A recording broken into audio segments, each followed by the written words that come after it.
can hear the audio, but I know all the words. Can you hear the audio? But I know the words. Beginning. Oh, you blowing over there. Yeah. You can't hear either, Nita? No, I can't hear. I'm out here playing then. Well, let me just go and beginning. stop it then. I'm out here playing. Is it in your headphones? You can hear your headphones? No, it's on the computer. Oh. No, this is my video. I love this video. So, well, you know what? No, I wanted to get to it. So I had a question about a certain point. Hold on. All you need is the video. You don't really need to hit all. I think that.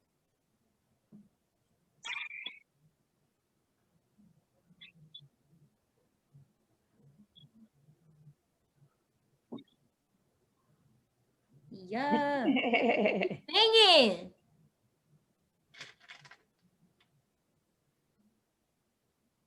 Man, we kind of look alike.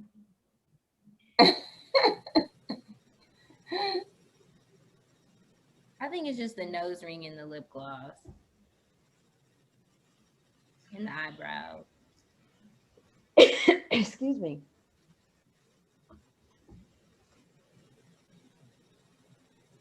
Yeah. What that mean? What that face mean? What that face mean? That means she don't care what you think about what she just said. She said what she said. All you do is say her name. Oh, You said. That is a man. mood. That is a mood. That was great. That was great. That was a mood. I You gotta put just that. done something, you just be like, yeah.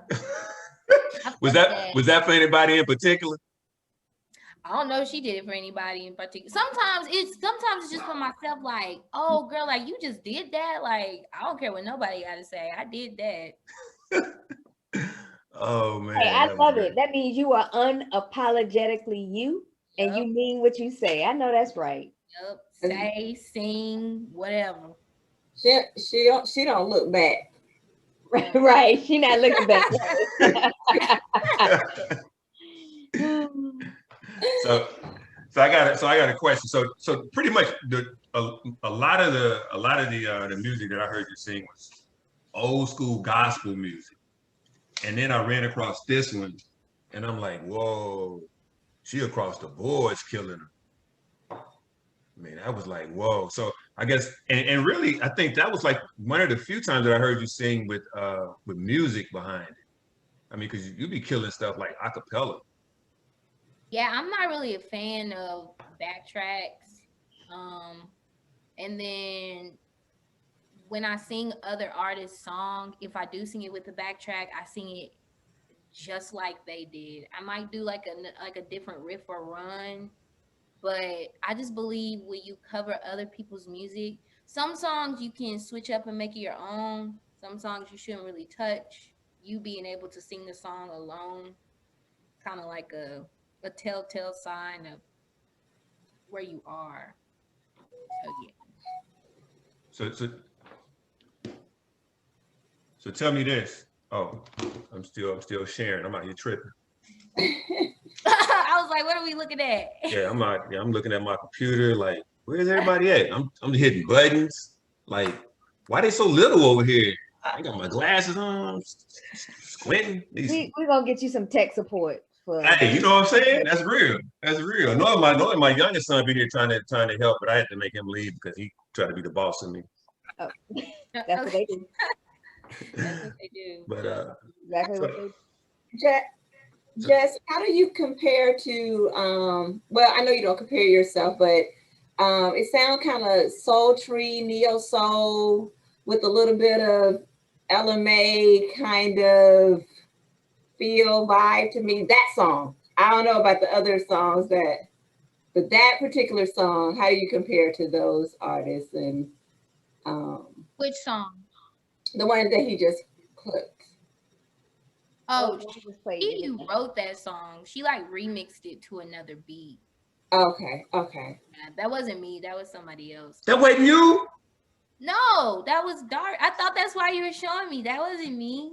No, how you just have stuff on your Instagram? It's not you. You tricked me. You tricked me. No, reading is fundamental. You should have read the caption. It clear.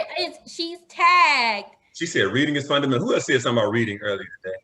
Share your screen again and pull up the post. That's why I said we kind of look alike. That's not me. I don't know what you were trying to show me. I was looking at that. I was looking at the face. I was like, who's the face made for? But that wasn't you, so you didn't make the face. No, yeah, I thought we were like just the face though. Show them again, Jess. yeah. Look, that's kind of like our credo. We all know how to give that. Oh, that's great. That's the same face the vice president gave. That's great. Right. Like, yeah, no, that wasn't me. But people say her and I look alike. But tell me this. Can you just come off the cuff with a song or something? Can you give us something that you do or you've done, or something that you don't mind doing that somebody else has done? Oh, you talking about like singing? Yeah, like singing. Yeah.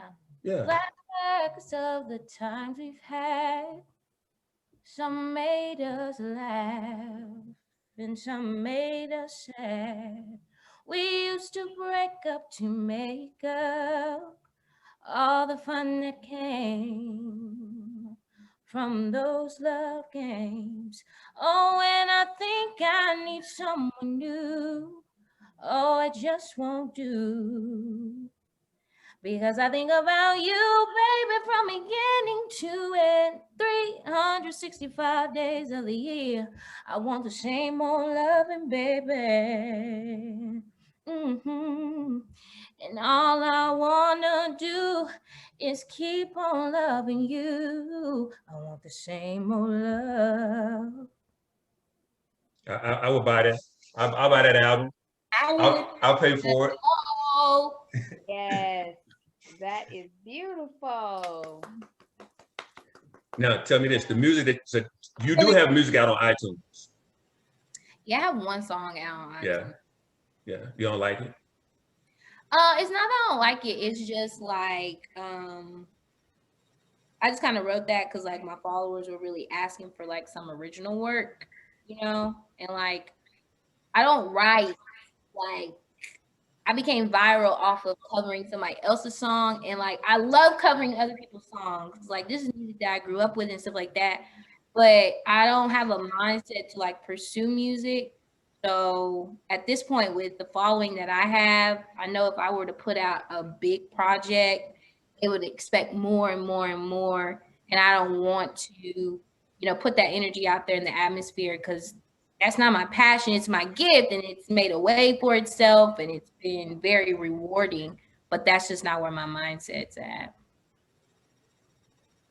That's what's up. So tell me this: if your gift is not where your passion is, where's your passion?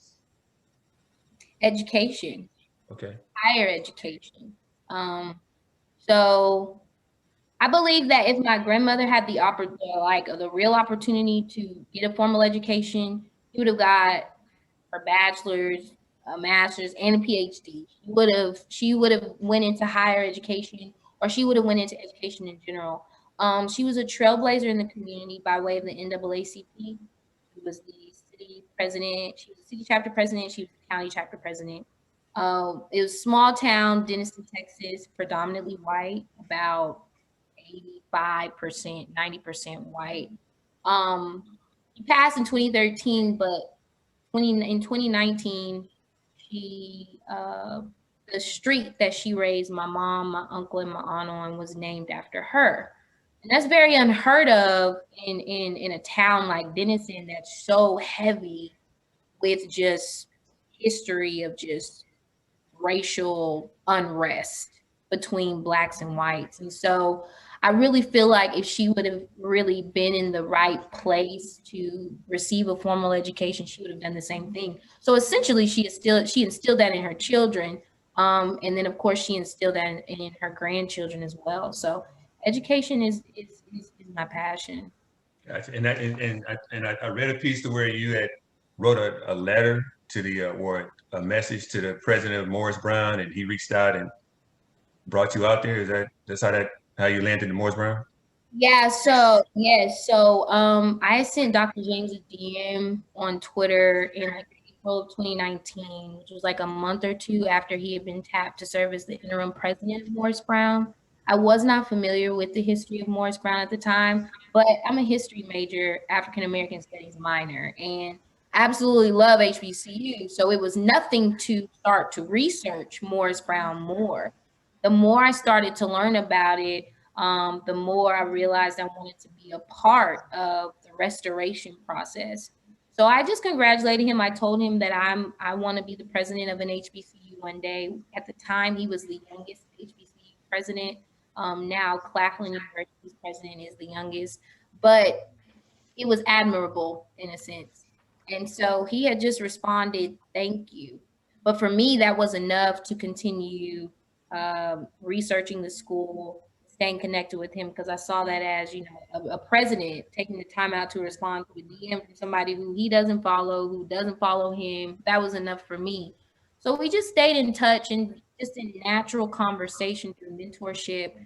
He learned that I was an intern at the Office of the Registrar at PV all 3 years I was there. And he had an opening in the registrar's office here. And so I was very scared, very uncertain.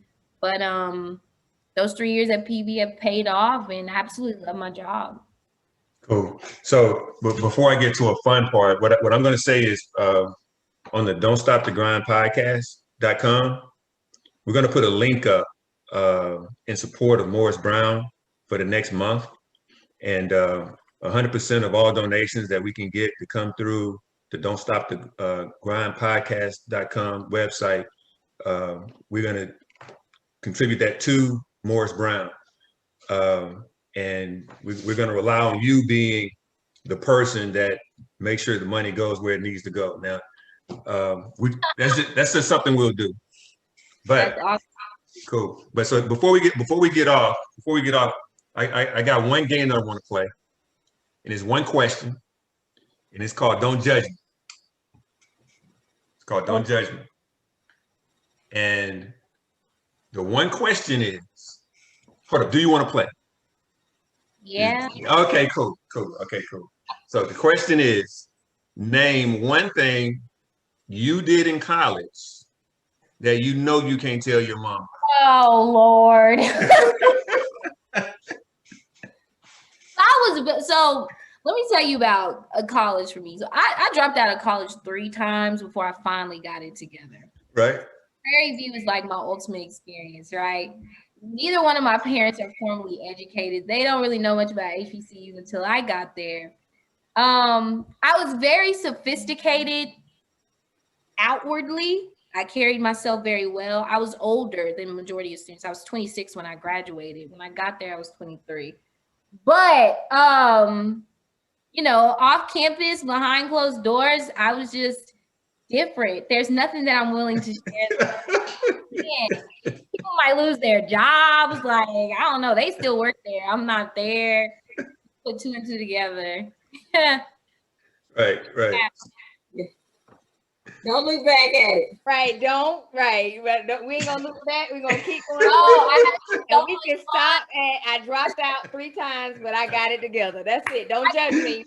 No judgment. I had so much fun though with people that I wasn't supposed to be having fun with, but it was right. That's what undergrad was about. And my thing was, you know, being older, will I really be able to enjoy it? I couldn't really enjoy it as much with my peers, like I wanted to, because there were just certain things like the majority of them, like they couldn't do. They either weren't of age or something like that. So you just start moving up the ranks. And I got up in the ranks. And I'm so glad that I got it. Oh man, that's what's up. Well, Jess, we want to thank you for joining Don't Stop the Grind podcast. Again, you're going to hear from me about how we can stay involved and do some stuff for Morris Brown. But it's been fun, man. I'm glad you were willing to play along with us. Absolutely. You have a beautiful voice.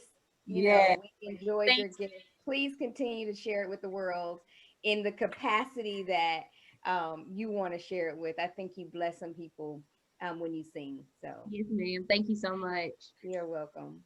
Cool. Well, that's been it. That's Don't Stop the Grind podcast. Check us out everywhere you can download Don't Stop the Grind, or you can download your podcast and go to our website, don'tstopthegrindpodcast.com. Check out some of the other things we got going on. Anyway, ladies, again, thank you. It's been fun. It's been real. And sometimes it's been real fun, but we'll do it again next week. See y'all.